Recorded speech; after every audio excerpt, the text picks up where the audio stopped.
What are you doing, mate? It's so frustrating. What are you not doing? Why are you not flagging for a foul? It's like Bishop getting his fucking shorts pulled down in front of him. He's just, I can't see anything. Play on. Here we go. Welcome to the Pompey Pod. We are going to talk about the 2 home games against Watford and Middlesbrough this week. Dan and Tolly are with me. Evening, gentlemen. Good evening. Hello. How's it going? Very good, very good. Before we get to those 2 home games, let's have the audience question. Nice, easy question for you this week. It's not to do with the team, it's to do with you. Whereabouts are you watching or listening to us? Let us know. And if you're in Portsmouth, don't just say Portsmouth, say whereabouts in Portsmouth are you? Are you in Milton? Are you in Hillsey? Are you in Southsea? Are you in Somerstown? Somewhere else? Are you in let prison? us know in the comments. Are you in Kingston Prison? Is that still open? No. Is it not? There's houses there, isn't it? Is it really? Okay. Shows how long it is since I've been down Kingston Prison sort of area. Anyway, let's get straight into this Watford game. Let's add the highlights there. And Dan, we'll start with you. What did you think of this one? We said before the game, didn't we? We want 4 points from these 2 games, and not the way around we probably expected it to be. Oh, I think it's the way around we definitely expected, wasn't it? Typical Pompey style. Yeah, it was a funny game, wasn't it? It did all right first half. Watford always looked dangerous on the break, didn't they? They looked really quick from the start. They had some really quick players, and I thought it might be a bit dodgy. But this was good from Great Williams. play by Williams. Yeah, and unlucky. Yes, we did okay first half, but then it was just the two weak goals, wasn't it? So bad, so bad. The 2 goals, and straight after half time from our kickoff as well, and it was something like 20 seconds or something, wasn't it? Yeah, it's ridiculous, wasn't it? Yeah, so just 2 really poor goals to give away, and then chasing the game, got the equaliser. But again, it was very much like the Norwich game, I think, where we got a late goal, but we never really looked like going on and getting another one. No. I thought it was good that we did get back into it, though, because I think once we did go 2-1 down, they still looked dangerous on the break, didn't they? But I thought we pressed quite well. They basically got loads of players behind the ball at that stage, didn't they? Great finish by Segachit. That near post, beating the keeper from that angle as well. Great strike. Yeah, I thought Blair did well in the build up to that as well. I know he kind of fell over, but I think what was good is that he didn't give up. He kind of looked for the free kick initially, but then kind of saw the opportunity. Swift shot that she's just coming up was pretty tough. We should have passed it first time anyway. Yeah, 100%. I can't quite believe that Swift was still on the pitch. Well, he played the whole game in the end, didn't he? I think. Against Watford, which was he gave away the ball in for their, was it their second goal or their first goal? Yeah, I think it was their first goal. Was it second? Wasn't it? Yeah. It was just such a nothing pass, wasn't it? I couldn't really understand what was going on. I'm also going to bring you back in that game to the first minute or 2 before we went 1-0 up, where we were making progress down the left-hand side, got a free kick. Their player gets booked, and we've got a really good opportunity to turn the screw right from the start. Swift has a free kick from a really nice area, doesn't even beat the first man. That really still infuriates me, how a professional footballer can't put a decent cross in from a dead ball. It's funny you should say that, because that's what I keep screaming and I'm saying to my brother when I'm at football, when I'm watching Pompey, is I'm saying he's a professional footballer. How can you not pass the ball? Because some of the passes he gives away as well, they're like short 5-10 yard passes, and he'll kick it out of play or something, and it's just like, come on, mate. I don't know what it is. I don't know whether it can't be a lack of confidence. He's been around a few years, but I think he just needs to be very careful, because, as I've said before, with Pompey players, even if you're not a very good player, you can get away. The fans will let you off if you're putting 100% effort in and you're running and you're making tackles. Look at Yang, for example. I'm not saying he's not a very good player, but I'm just saying the way he's sort of won the crowd over in the last couple of games with his work rate. Swift seems to do completely the opposite to that, where he's just jogging all the time. And I think it's probably just the way he is, the way he looks, that doesn't help him. But I just think you don't get away with that, do you, at Fratton Park? No. I was going to come to the Chaplin and Swift kind of issue, if you like, because obviously both come with Swift. Obviously, there's a lot of negativity around him at West Brom, and a bit of negativity, should we say? But Chaplin obviously came with high expectations. He's had a pre-season, so it's not as if he's getting his fitness up. I think the difference from my perspective, with Chaplin and Bishop, neither of them, obviously, sorry, Chaplin and Swift, is that neither of them are really getting in, looking like the player we expect them to be at the moment. But the difference being is with Chaplin, you can see what he's trying to do, and it's just not coming off. There's just a little thing, and it's almost like he's trying too hard, isn't it? And so people, I think, can appreciate that. I think that there's a few people already kind of being a bit negative about it, but I think the majority can see that it's going to come with Chaplin. Whereas with Swift, I was surprised, like you say, Dan, I was surprised that he started against Middlesbrough. I genuinely thought after Watford, he can't. There's no way he could start. I think he was actually better against Middlesbrough, but still quite a bit. He just looks, like you say, his style, his body language, It's strange though, because when the first few games that he had when he was in that more defensive position in the centre of midfield, he was actually playing quite well. I think we all kind of said he brought a bit more of a calmness to the team, but now he's moved up to that, that forward line. He seems to have been, I don't know, I don't know. I think it's just which is supposed to be his team. role, isn't it? That's supposed to be his more natural position. I think fitting in with a new team, new players, new manager. I don't think it's anything massive to worry about. No, maybe he'll come, but it's early signs aren't brilliant. It's not as if we're 9 games in now, aren't we? So it's not as if he's only played 2 or 3. Whereas I suppose with Chaplin, he's only played 3 games now, and so he's still. He did say actually this week, didn't he? He's still adjusting a little bit, but I think he's also playing out of position as well. So you could say with Chaplin, actually give him his dues. He's kind of playing a position he's not that familiar with. But yeah. Marlon Pack obviously came in. We were talking about whether he would start against Watford. He did start against Watford and against Middlesbrough. And I think he's kind of keeping some people quiet, isn't he? I think he's been excellent since he's been back. Definitely. Really good. Dictating the play. I think he's the shouty voice in the middle that we've missed, I think, a little bit. The leader. Yeah. I thought maybe LaRue might sort of cement that position, but I think he's come in and done really well, and I don't think you can take him out now. No, it's difficult, isn't it? It's difficult because he's pretty much had close to or a man of match performance in each of his games that he's played, isn't he? He's kind of, like you say, he's dictated it. He's just looked like something that we've really missed. Is someone who's kind of a little bit predictable. I think with some of the balls, you can see exactly what he's going to do as soon as he gets it. He's always looking for that diagonal ball, but that's obviously a tactic we're looking to play, isn't it? And it kind of works. But 9 times out of 10, he hits it as well. Sometimes it doesn't even look like it's going to go there, and then it just goes straight to their feet. I think he did one to Devlin or someone, was it in the second half the other day? I can't remember. But just really good crossfield balls. Played really well the last 2.5 games. Yeah. Before we come on to the Middlesbrough game, so finally on the Watford, I was pretty disappointed if I'm honest with you. I know we rescued a point, but the first 10 minutes of the second half, obviously very frustrating and really showed our lack of pace at the back, didn't it? I know they brought on that guy who was pacey, but real like Knight in particular looked like he was running through custard, didn't he? He looks decent, he looks composed, but he's not running pace, is he? No. I was going to say the other thing was that the 3 teams we played at home before Middlesbrough was Preston, Sheffield Wednesday, Watford, and we'd only got 2 points out of those games, which is a bit of a worry because it's our home form that we beat Preston, kept us. Sorry, we got 4 points from, didn't we? Yeah, beat Preston and drew with Watford, lost to Sheffield Wednesday. So they're games we would expect to be winning, wouldn't they? Yeah, exactly. You'd say points dropped really against all of them, with the exception of Preston. You'd say Sheffield Wednesday you expect to win, Watford you expect to win, and Norwich I think you'd expect to get something out of it, wouldn't you? And so they are points dropped. But anyway, I didn't realise. That Preston. I'm just looking at the table. Preston that's the only game Preston have lost. I didn't realise they're 4th in the league. 1-4 drawn, 4 lost one. They are flying. Didn't realise. They're doing really well. Doing very well. I'm just going to pop some more highlights on for us, and we'll move on to the Middlesbrough game from the weekend. Here we go. Tolly, do you want to lead us on this one? What are your thoughts? I can do.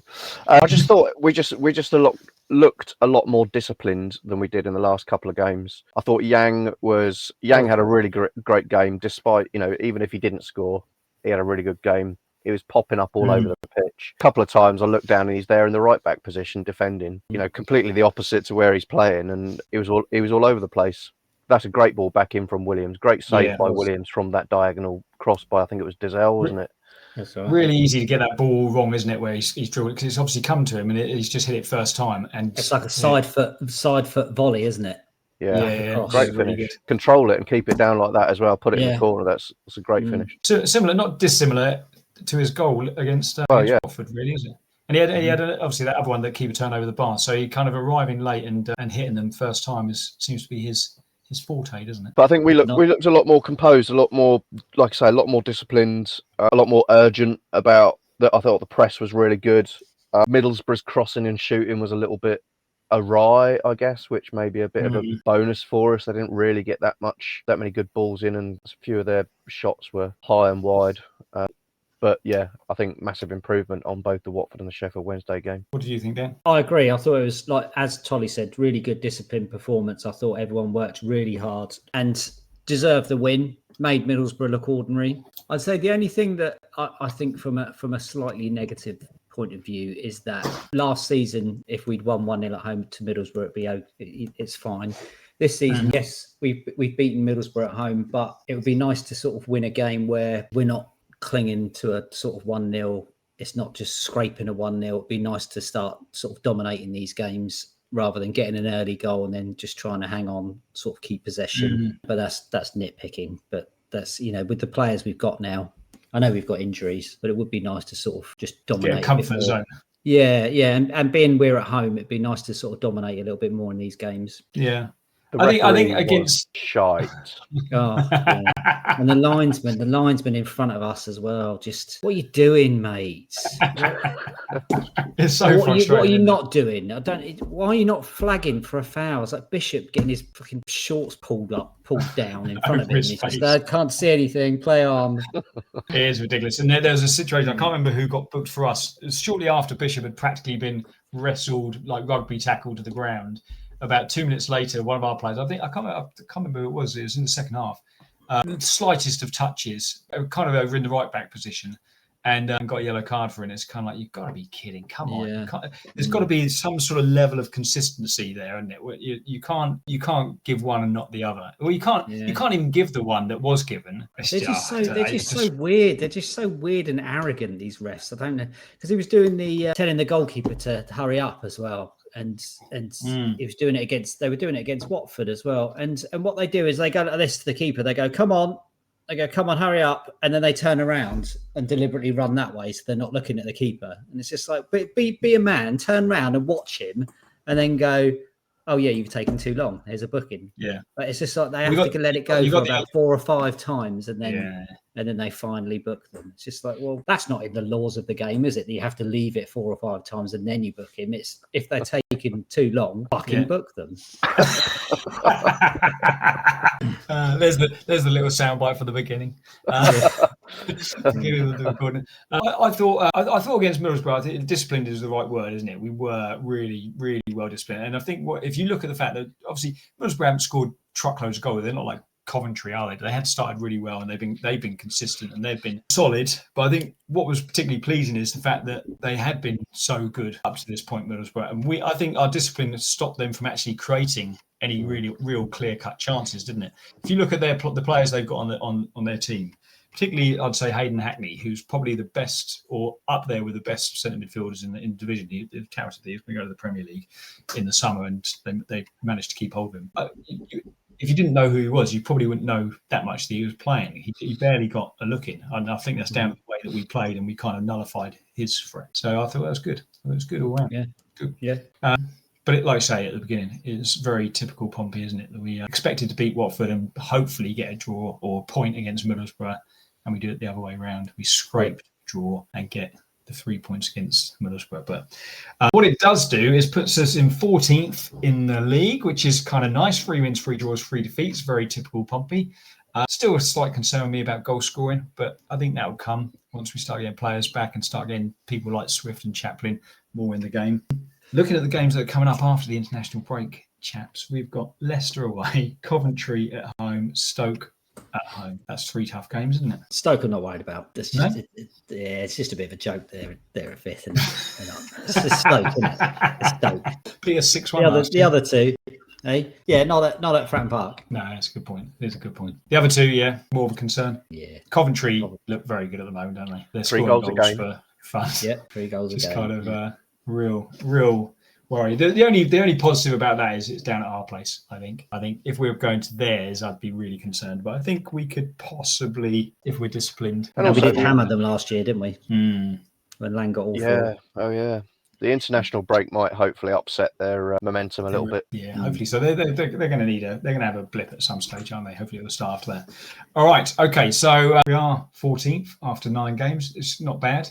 We're above a certain other team from the South Coast as things stand, which is nice. So, Tolly, you had some stats for us. Yeah, What so about- I think we would all agree at the moment that it's been a pretty good start to the season, right? Yeah. Yes. What are we on now? How many points are we on now? 12, is it? 12, yeah. This time last season, after 9 games, I think I said to you we were on 5 points. So you'd think that's a pretty good bonus, right?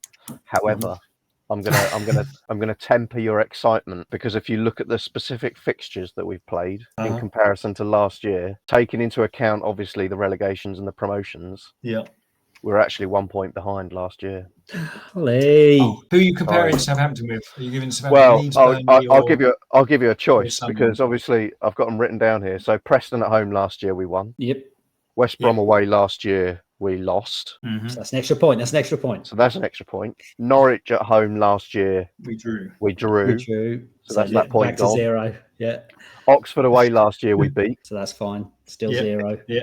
Ipswich away we lost. The only away point against the 3 teams that were promoted last year was the Leeds game. Yeah. Okay. Yeah. Who were the other 2? Luton and Burnley and Burnley and Luton. Burnley and Luton. not Luton. Sunderland. Sunderland were the promoted team. No, I'm talking coming down. No, the teams that were promoted from Yeah. Championship last sorry. season. Yeah. Sorry. Yeah. Yeah. So if we said Burnley, so that was 2-1. So therefore, we'll that's level pegging again, isn't it? Sheffield Wednesday we lost at home last year. Oh yeah, both games. Yeah, That was a bad one. Yeah. Scummers obviously we've got a point against this year, So we'll but call that last Leeds. year we would have lost to Sunderland and Burnley. Middlesbrough at home last year we beat, and Watford at home last year we beat. So surely we're level then. If we count in Southampton as Leeds, we'll be level. Well, yeah, but if you count them because we.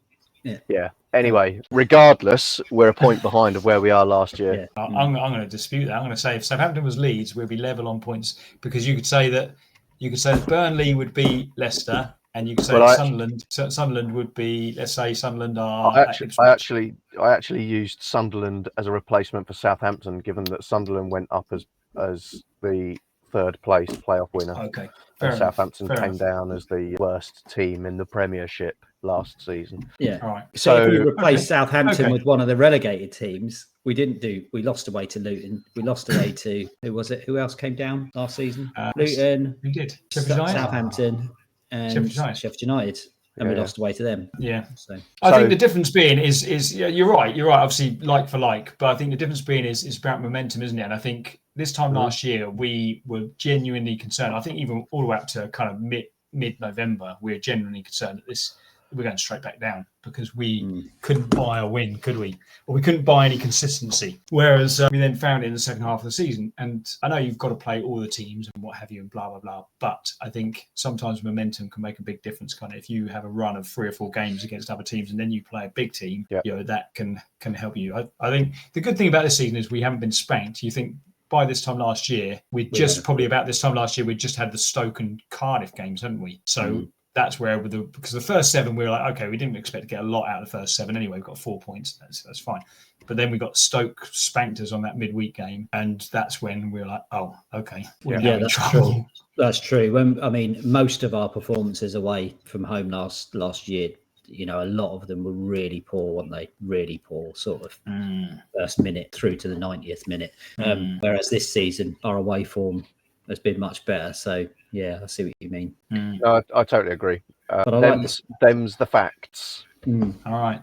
Well, moving on from facts to let's talk about rumours, shall we? Because Dan's got. We're not going to say any more than Dan has rumours. Which for the last 2 weeks he's had rumours about the team, and we've been like, no, don't be so silly. But actually, it's been spot on. The 5 changes against Watford was spot on. The lineup against Ipswich was spot on. Yeah, the 2 lineups since have been spot on. So, and apparently you have some news. I have some new news. Yes. So, like you say, so far it's all been correct. And so today there has been a chap seen talking to Pompey, a striker from they're now a Premier League club. Okay. But they were in the Championship last season. They won the league. And are they available on a free, are they? And they're available on a free. So you have we got a name? Do we have a name? Yes, it's Patrick Bamford. Wow, that's going to be some wages, isn't it? Well, that's the thing. That's what I was talking to him about. We were saying that's surely going to be the stumbling block, and the fact that he's pushing. What is he now? He's in his 30s. He's not that old. He's not. I think he's only about 31, but he's obviously had a lot of injuries over the last 2 or 3 years, hasn't he? So a lot of injuries. Living up Leeds. So will he want to come down to Pompey? I don't think we'll be able to. Well, we won't be able to match their wages, will we? But yeah. So that's short term. Maybe on a short term contract possibly, to the end of the season. Possibly.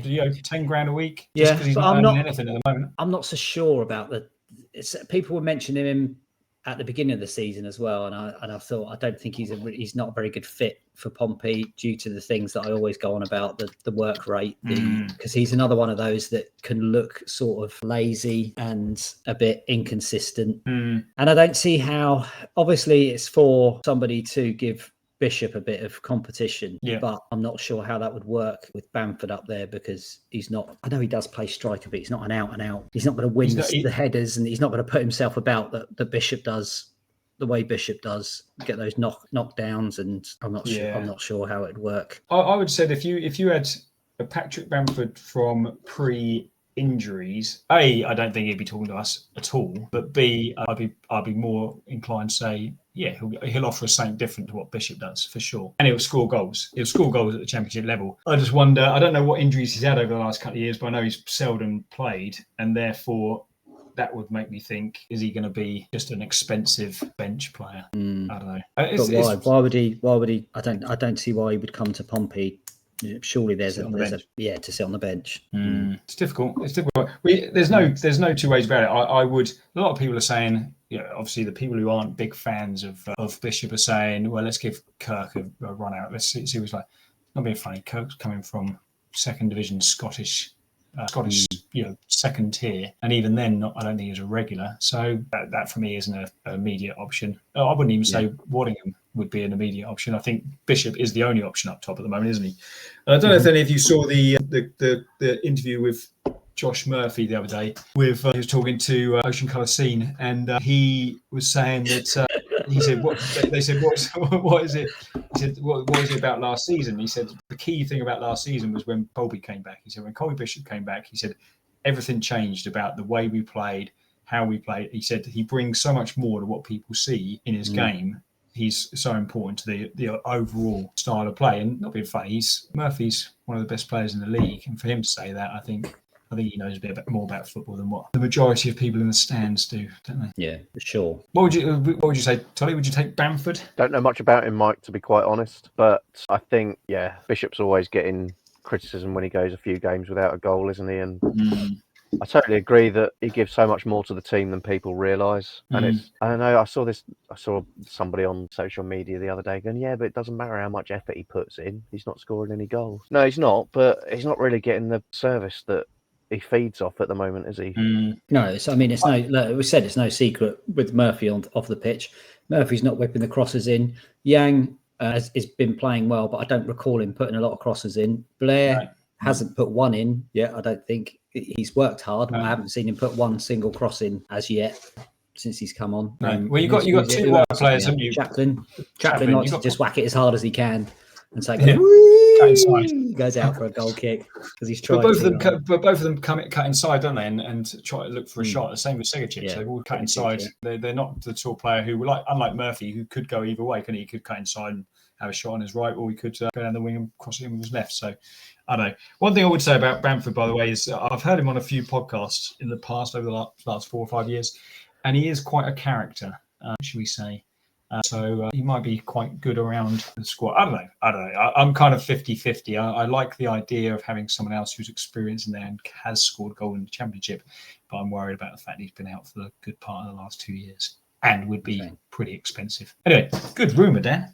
Is that actually he's been seen at the training ground? Apparently, maybe. I don't know. I don't know whether that part is strictly true, but certainly there's been talks. This may become a regular feature. Rumours from Dan. Dan's rumours. I don't know. We'll work on the name. Yeah. We'll work on the name. But Dan's potential bollocks. Probable bollocks. Probable bollocks. Probable bollocks. That works. If you are still watching or listening, congratulations. You are one of the 3% who make it all the way through the podcast. Have we got anything else? Have we got anything else to talk about, gents? Goalkeeper. Yeah, thoughts? How do you rate Bursic, however it's pronounced? I think it's been all right, hasn't he?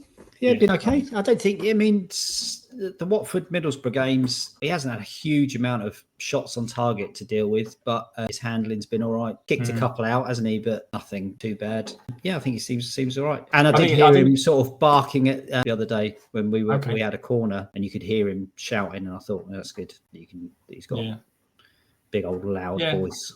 Yeah, I think what he's had to do, he's done okay, hasn't he? He looks. I don't think he's Schmid level, but I think he's certainly a suitable. He gives me more confidence than Killip and Archer. Let's put it that way. Yeah, I was never really that confident with either of those in goal, and I think it's difficult. The last game, Middlesbrough, the wind was horrendous, wasn't it? So kicking, it was probably quite difficult. I still didn't put that too many in the stands, did he? No, only a couple. Yeah. What do you think, Tolly? Like it? Yeah, I'm happy. I think he is an improvement on Killip. Seems to be able to kick straight, which was the main criticism of Killip, wasn't it? Yeah. And do you know what else I like about him? He's got a bit of the Jason Donovan 1989 to 1991 about him, hasn't he? Yeah. In what respect? Lovely hair. Got lovely Donovan hair. Post mullet, but too many broken hearts sort of era. Well, it's nice that you've noticed that, Mike. Always judge someone on their hair. Yep. You know, Killip gets a 9. Jordan Williams gets a 2. Yeah. Anyway, on that note, if you've enjoyed the Pompey Podcast, why not subscribe? I really should say this around about 28 minutes earlier because there's very few people left to say that to. But we're on all the socials at Pompey Pod. That's about it from us this week. From us, yeah, that's right. International break, so no football this weekend. But we'll be back to review the Leicester City game in a couple of weeks' time. Till then, play at Pompey. Stupid time on a Saturday evening. Yeah. Well, it's 7:45, isn't it? Yeah, 7:45. Yeah. I assume that's for Sky, is it? No, it's because there's rugby game at Leicester. Goodness Why don't they move that? Why don't they move that? Yeah, I've still no idea. play rugby. I have no idea. Is that still a thing? So now you play that in Wales. Play at Pompey. Goodbye. Bye. Bye.